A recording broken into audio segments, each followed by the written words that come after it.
Johnson's Wax Program with Fibber McGee and Molly.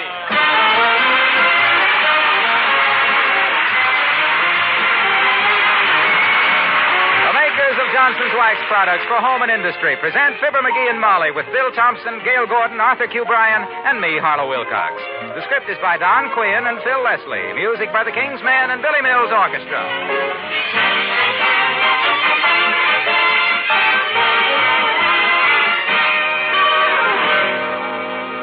Fibber and Molly join us in just a moment.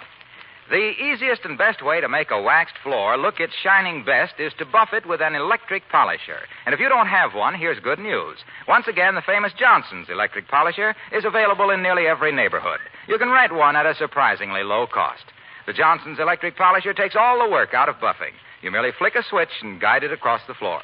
You'll be surprised at how quickly you can polish every floor in your home. Polish them to such a hard, gleaming luster that just an occasional light dusting will keep them bright and clean. You know, of course, that there's no finer wax for your floors than genuine Johnson's paste wax. Now try the easiest and best way to buff Johnson's paste wax to a protective, mellow beauty. Rent a Johnson's electric polisher from a dealer in your neighborhood. Or if you prefer to own one, the price is $44.50. Use it with genuine Johnson's paste wax. They're a perfect team for bringing out the beauty of your floors. Look on the bright side, shine up the right side, bring out the beauty of the home.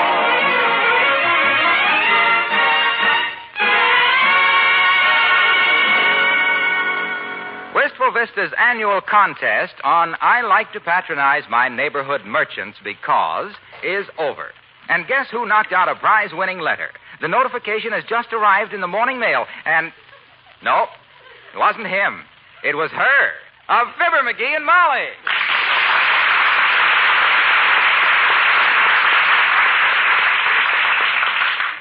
McGee, I won. Isn't that exciting? I won a prize. Imagine, the first contest I ever won, dearie. Well, gee, that's wonderful, kiddo. Congratulations. Sure. We'll sell the electric refrigerator because we already got one. What? We'll keep the car and sell our old one. You keep the mink coat and I'll learn to fly the airplane. We can take the trip to Honolulu while they paint the house and refurnish the living room. Then when we get back... McGee, wait a minute. Huh? I didn't win all that stuff. I just won a new... What do you mean, all that stuff? Why, that's hardly anything in a contest these days.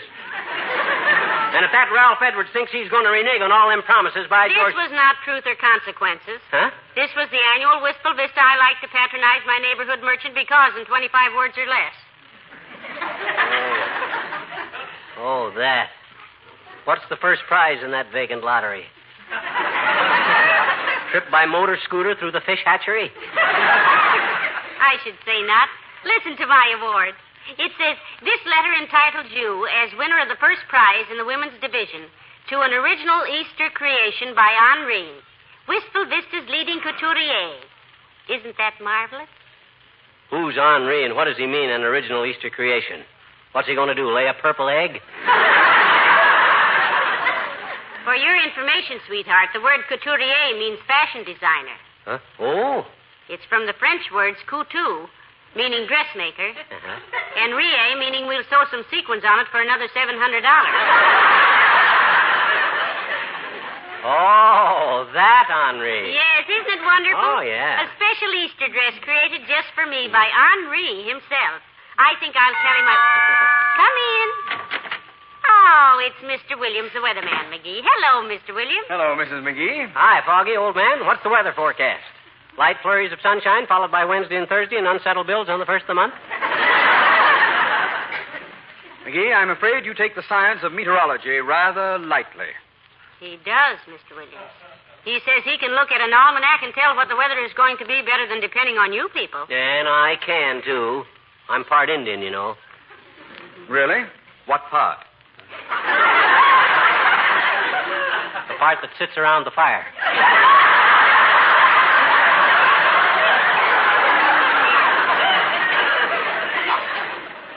Are Indians good weather prophets, Mr. Williams? Oh, yes, indeed they are. Yeah, eh? Some Indian tribes have uncanny powers of weather forecasting. Yeah? I spent 3 years with the Camelback Indians of western Arizona, and I'm still mystified. Yeah? Every year when they performed their rain dance, it rained within 24 hours. Oh, well, that's easy explained. They just waited for a rainy day and then held the dance the day before. Oh, I don't know, McGee. Some things aren't so easily explained. Yeah? Now, I'm not superstitious, but I went to a St. Valentine's dance once, and the next day I got 12 Valentines.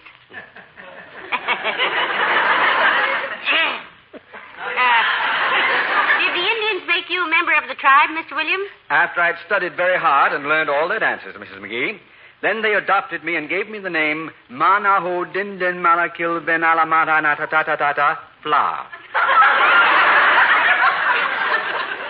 Meaning what? Clumsy. Show us how they did the rain dance, Mr. Williams, will you? Well, I'd be glad to, Mrs. McGee, but I can't dance it without a tom-tom. Oh, that's easy fixed. Here, I'll drum on the radio, Captain. You all set? Mm-hmm. Go. Hey-yee! Hoo-hoo! Hey-yee! Hoo-hoo! Oh, that's the rain dance. Hey-yee! Hoo-hoo! Hey-yee! Hoo-hoo! Hey!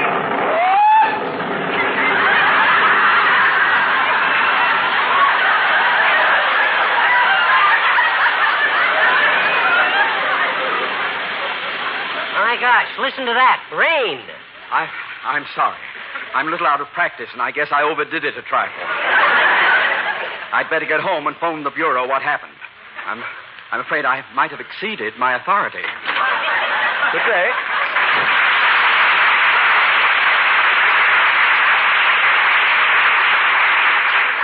Wasn't that the most amazing thing you ever saw, McGee? He did the rain dance and it rained. Oh, I don't know. My cousin Louie learned to foxtrot one night, and on the way home he got bit by a fox.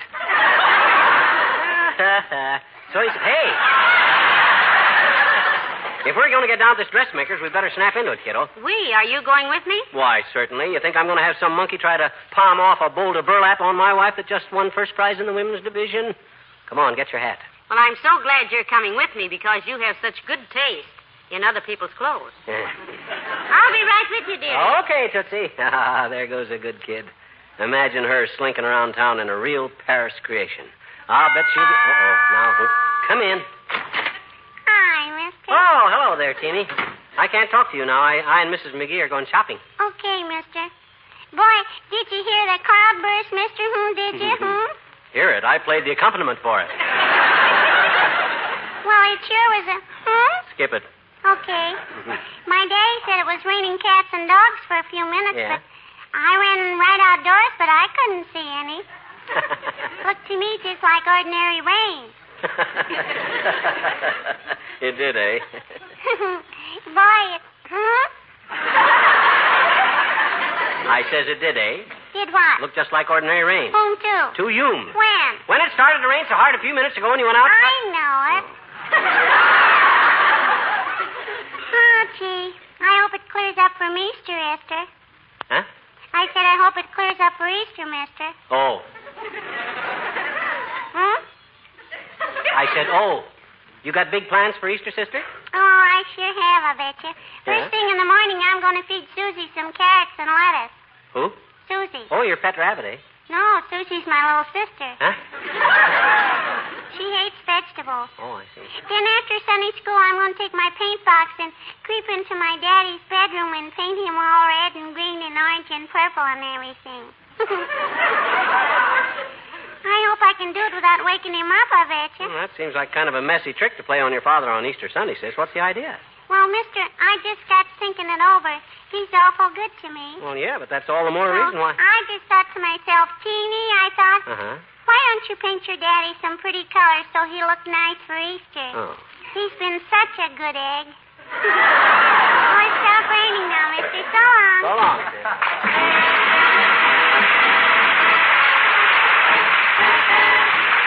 Billy Mills and the orchestra and Saturday Date.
on, McGee. Here's Henri. Oh. My goodness, I'm so anxious to get in there. Yeah, hey, he can't be doing much business. He's only got one dress in the window.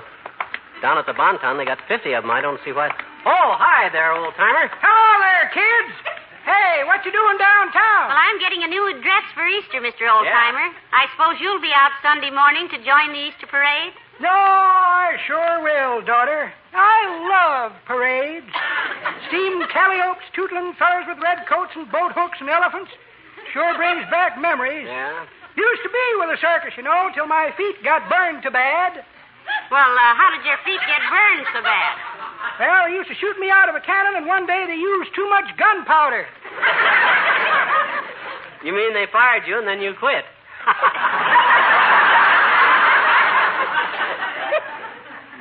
Son, it was no joking matter. No? I had a feeling something was wrong that sultry afternoon in Fort Wayne, Indiana in July 1889. I crawled down into the cannon while the crowds cheered. Then I heard the fellow pouring in the gunpowder, the scratch of a match, and boom. Yes? Next thing I knew, I was 8,000 feet over Cleveland, Ohio, headed northeast, with my shoes burned off and 3 friends back in my dressing room waiting to play pinochle. Spoiled the whole game. Be that as it may, and speaking of parades as I used to carry the front of the bass drum, too. Yeah? But I had to give that up too hard on my ears. Oh, yes, they're pretty noisy, all right. No, the noise didn't bother me, but the fellow that walked behind and played the drum had such long arms he liked to beat my ears off. You should have stood in bed and pounded your own ear.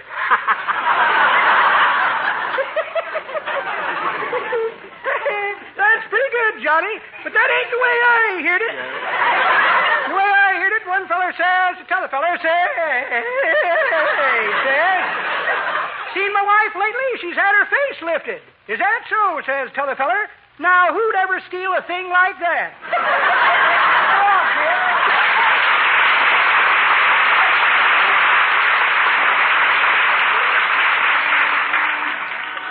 Let's go in and order my Easter creation, dearie. I'm so impatient. I wonder what Henri will want to make for me. Come on. Wow. What a shop. Some stuff. Wow. Is this an extra thick carpet, or is this joint built on quicksand? I'm in it up to my ankles, Molly. I can't... McGee, Huh?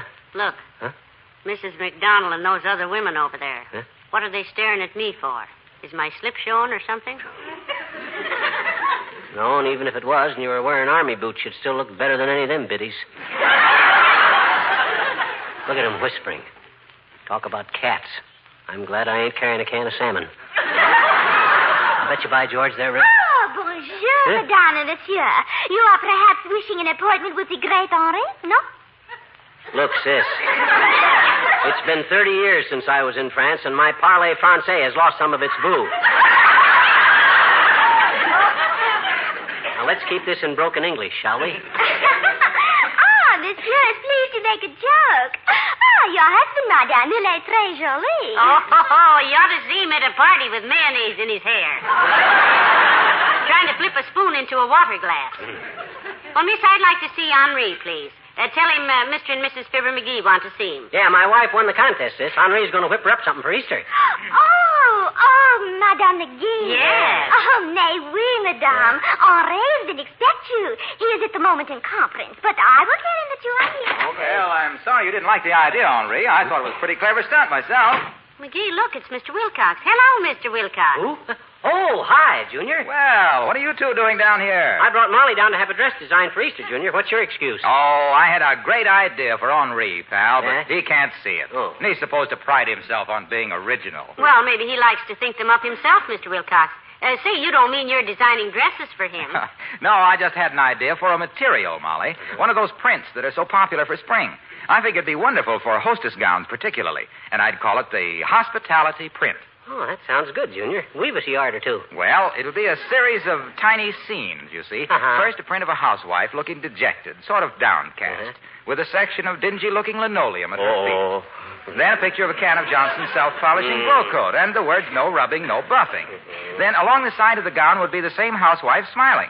And the same linoleum, but with a high, glistening glow coat shine on it. Oh. The sort of beautiful new look that only Johnson's self-polishing glow coat can give your linoleum so easily. It'd be swell on a glazed chintz. But, Mr. Wilcox... I figure he could line the gown in a contrasting color, you see, with a design of cans of glow coat rampant on a field of gleaming faces. Oh. Indicating the happiness that glow coat brings and the warm hospitality which would give the print its name. Yeah. Along the hem, he could embroider Harlow Wilcox, representative. And maybe my phone number. Nothing vulgar, you understand. Just a small handwork signature. Look, hey. Look, Waxy. Yes, pal. Do me a favor, will you? I'd like to, pal, but I've got to go. That's it. Oh, so long, Molly.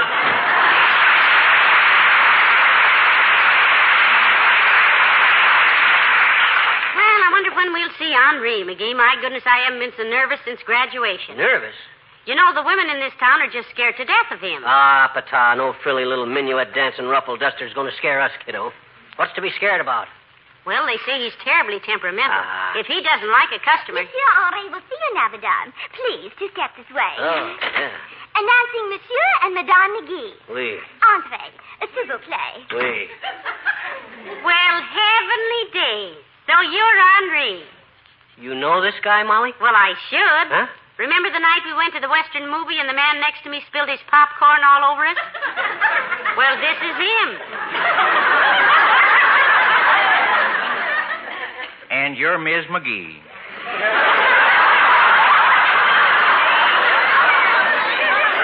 Well, it sure is a small world, ain't it? Well, howdy, McGee. Sit down. Say, it's a nice-looking suit you got on there. You like this suit, Henri? January clear sale at the Bonton, $35 with 2 vests. I wear out a lot of vests because I'm an elk and my elk's tooth swings back and forth like a pendulum. I like the 6 buttons on the cuff, Henri. Hey, that's real tricky. Yeah. I sure like the way that coat drapes, too. Well, I'm kind of fussy about how my coats hang around the chest, Hank. Not a bad-looking pair of pants you got on there, too, either. Them reverse pleats? Yep, I always wear reverse pleats. Mm-hmm. Get thick in the waist around my age, and the pleats kind of soften up the outline. Mm-hmm. You wear belt or galluses? Suspenders. Oh. Me, too. The pants hang better. Mm-hmm. I thought I like that button-down shirt collar you got on there, too, Hank. That's nice. Well, thanks. It's mighty comfortable. Yeah. Oh, excuse me, Miss McGee. Here's a magazine you can read while we talk. What? Well, I don't want to read a magazine. I came down here to get a dress designed, remember? Oh, my gosh, she did it, that, Henri. Oh, sure. Well, now then, Miss McGee, I'm going to design you something real pretty. Eloise, get me a bowl of that bengaline and whatever else is laying around out there, except Mrs. McDonald, and drag that dress for me in here. And hang up my beret, will you? Oui, Henri. Bengaline and whatever else. Well, now, let me see, folks. Take a look at these patterns. Here's one I done for Miss McDonald. She's the president of the bank's wife, and she was real tickled with it. Liked it, did she? No, she hated it. Huh? Tickled her so much she kept laughing in church. Kind of fuzzy material. Well, Hank, I think you and I are going to get along. Now, here's my idea for a dress for my wife. Now, suppose we take a few yards of décolleté, sweep it up the shoulder in a sort of a percale bodice with a line gusset to offset the dirndl. Now, McGee, I don't Well, now, McGee, I sure would consider that idea a long time before I threw it out. Mabel, my pincushion. Okay, Miss McGee, now take off your coat. Now, let me see here. I think maybe a nice suit, full skirt with a fitted jacket and some peplum.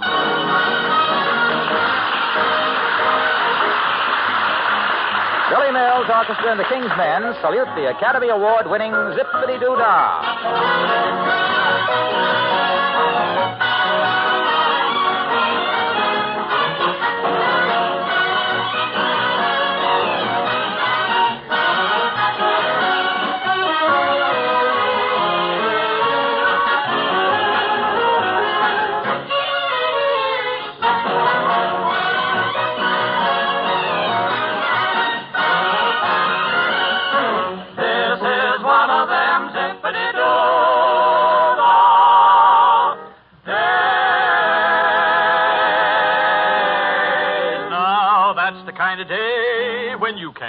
Mouth.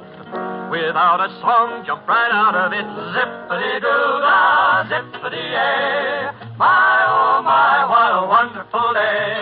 Plenty of sunshine heading my way. Zippity-doo-dah, zippity-yay. Mr. Blue on my shoulder. It is the truth. It's actual. Everything is satisfactual. Zippity-doo-dah, zippity-yay. Wonderful feeling, wonderful day. Zip, zip, zip, zip, zippity-doo-dah, zippity-yay. My, oh my, what a wonderful day. Plenty of sunshine head my way. Zippity-doo-dah, doo-dah, zippity-yay. Mr. Bluebird's on my shoulder. It's really true. It's actual. Everything is satisfactual. Zippity-doo-dah, zippity-yay. What a wonderful feeling when you're feeling this way.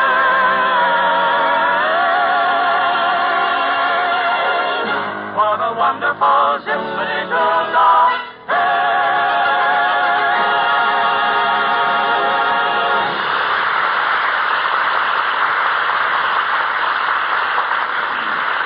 Now then, Miss McGee, we'll just pin it up a little higher on the left shoulder and drape it a little more around the left hip. There you are. Now take a look into the mirror. Why, that's beautiful, Henri. Simply beautiful. Well, George. And all with a handful of cloth and a mouthful of pins. Well, that's going to make a mighty handsome suit, Henri. Well, thanks, folks. Glad you like it. Eloise, take Miss McGee's measurements. Show her the best linings and buttons we got in the place. You just trot along at the fitting room with Eloise, Miss McGee. All right, thank you. Lead on, Eloise. Boy, you sure know your stuff, Hank, old man. Where'd you pick it up? You really from Paris? Twice. Huh? Yes, sir. I was born in Paris, Illinois, and run me a ladies' tailor shop in Paris, France in 1919. Oh. Lost my discharge papers, so I had to grow me a beard and get an accent and hide behind a dress form, see. Then I found I had a talent for it, and here I am. Oh, what do you know? I'm doing so good I could afford to throw away the accent. I was the kind of... Hello, Henri. I was just... Oh, hello, McGee. Hi, Doc. What are you doing here? Well, I always go through Henri's shop on my way to the hospital. It's a short cut. Oh? Out the back of the post office, through Joe's Coke and Smoke, through Henri's place, around the filling station, and there I am. Hospital. Mm-hmm. Well, how is it, Henri? Oh, just swell, Doc. Have a chair and roll yourself a cigarette. Here's the makings. I haven't got time, thanks. Well, how's business with you, bag bitches? I understand you worked some miraculous cures at the hospital last month by taking a week off. That is a lie, and you know it. Those people would have gotten well anyhow. So what are you doing in here? I'm going to have Henri make Molly an outfit for Easter. Hey, that's pretty expensive, isn't it? The best is none too good for my wife, boy. Expense is no object. Hardly. No, sir. It's only money. That's what I always say. Oh, brother, listen to little string saver. Rhinestone Jim Brady. You don't impress me, Pinch Nickel. I happen to know you're so tight-fisted you didn't buy gloves all winter. You got out your golf clubs and used the mittens off your driver and your brassy. Oh, now, Doc. Oh, let him talk, Hank. Let him rave. He ain't what you might call a swift man with a buck himself. The taxi drivers around town call him No-Tip Gamble, the man with the even change. I don't believe that, McGee. Oh, thanks, partner. Well, I look forward to seeing Molly in the Easter parade, Henri. Followed at 5 paces by our little Lucius Booby in that pinstripe awning he uses for a sport coat. I mean, the one with the belted back that ought to be belted right back to the sweatshop it came from. Now, let's not get started on clothes again, fat boy. Incidentally, what do you do in a couple of weeks from now when Ringling Brothers start on the road and want their tents back? Well, I just... Well, I guess everything is all set, Henri. And thank you very much. Come on, McGee, let's... Oh, hello there, Dr. Gamble. Hello, my dear. Can I give you a lift as far as the front door? Oh, no, thank you, Doctor. I just want to... Oh, excuse me, folks. Henri is speaking.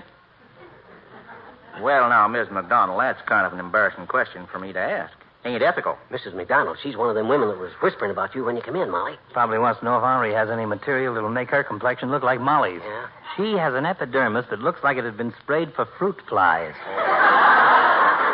Now, you just hold the phone, Miss McDonald. Hey, Miss McGee, Miss McDonald wants to know who made that dress you got on. She'll give me $500 to make her one just like it. Now, don't tell me if you don't want her. Tell him, kiddo. Did I tell him? Well, I made it myself, Henri. Yeah. When we needed slip covers for the Davenport, McGee ordered too much material, so I used what was left for a dress. Yeah. Well, thanks. Hello, Miss McDonald. That model was an original Sophie.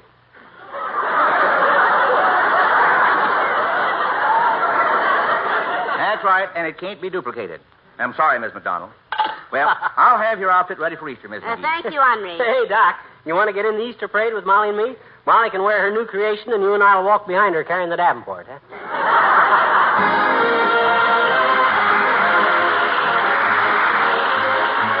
Fibber and Molly return in a moment.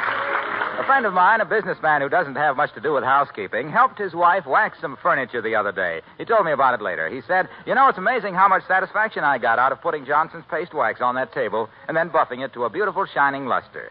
Well, I know just how he felt. It's a very satisfying experience. You start out with a dull, ordinary-looking table, and after a little buffing, you have a table glowing and gleaming with a rich, warm, mellow glow.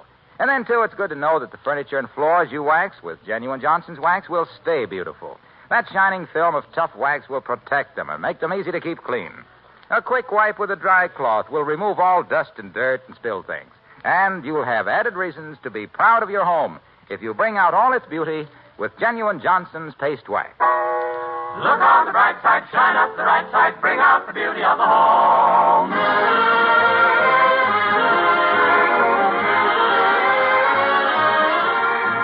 Ladies and gentlemen, you probably know that the song Zippity-Doo-Dah won an Oscar during the recent Motion Picture Academy Awards. Yes, Ken Darby and our own King's Men featured it in Walt Disney's Song of the South.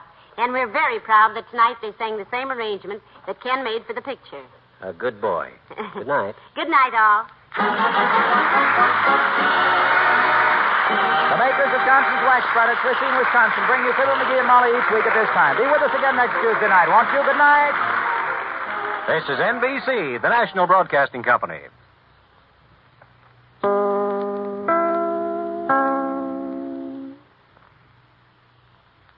This is WMAQ, NBC in Chicago.